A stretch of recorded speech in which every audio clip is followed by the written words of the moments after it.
அனைவருக்கும் வணக்கம். இன்னைக்கு பனை மரத்துல இருந்து கல் இறக்குறதுக்காக காவல்துறையில் இசக்கி ராஜான்னு ஒரு எஸ்ஐ துப்பாக்கி சூடு நடத்திருக்காரு. அரசே போதைப் பொருட்களை விற்கும்போது ஒரு உணவுப் பொருளை வயிற்று பொழப்புக்காக ஒரு பதநீர் இருக்கிற ஒரு விவசாய சுடறதுக்கு உங்களுக்கு யார் அதிகாரம் கொடுத்தது? தற்காப்புக்காக சுட்டன்னு சொல்லிட்டு ஒரு கேஸை வழக்கை நீங்கள் முடிக்கிறீங்க.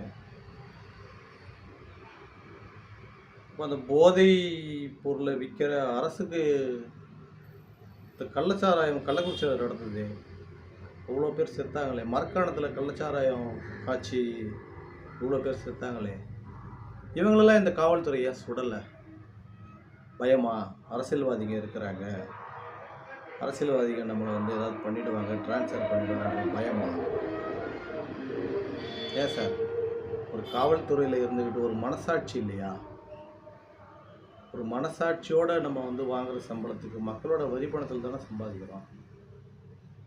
காவல்துறையில் எவ்வளோ கண்ணியமானவங்க இருக்கிறாங்க, எவ்வளோ ஒரு நல்ல உள்ளம் படித்த கரண்ட் ஆஃபீஸர்லாம் இருக்கிறாங்க.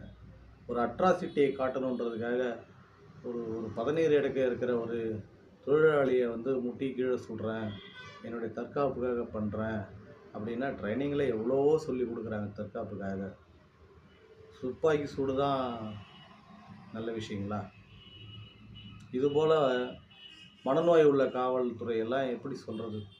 இன்றைக்கி மதுரையில் ஒரு கால் சமூக வலைதளத்தில் இப்போ ட்ரெண்ட் ஆகிட்டு இருக்குது. பார்த்தேன், ஒரு காவல்துறை பெண் காவலர் அவருடைய மனக்குமுறலாம் சொல்கிறாங்க.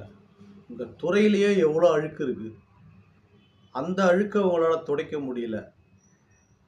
பொதுமக்கள்கிட்டையும் ரோட்டோரத்தில் கடை வச்சுருக்கிறவங்கள்ட்டையும் உங்களுடைய வீரத்தை காட்டி துப்பாக்கி சூடு பண்ணிக்கிறீங்களே.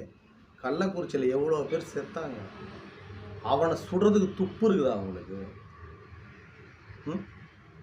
ஆட்சியாளருக்கு அடிவரடியாகவே இருக்காதீங்க. எப்போவுமே நம்ம படித்த ஒரு ஒரு படிப்புக்கும் நம்ம காவல்துறையில் ஒரு வாக்குறுதியை கொடுத்துட்டு வந்திருக்கிறோம், பிரமாணம் எடுத்துகிட்டு வந்திருக்கிறோம், அதுக்கு ஒரு நல்ல வேலை செய்யலாம்ல. இன்றைக்கி சோஷியல் மீடியா நிறைய வந்துருச்சு, சட்டங்கள் நிறைய பேருக்கு தெரியுது, அவேர்னஸ் நிறைய பேருக்கு இருக்குது. எல்லாரும் ஒரே மாதிரி இருப்பாங்கன்னு நினைக்கக்கூடாது. பத்திரிக்கையில் எல்லா பத்திரிக்கையும் பணத்துக்காக வேலை போகாது. ஒரு சில பத்திரிகைகள் இருக்குது, எல்லாத்தையும் வெட்ட வெளிச்சம் காட்டிடும்.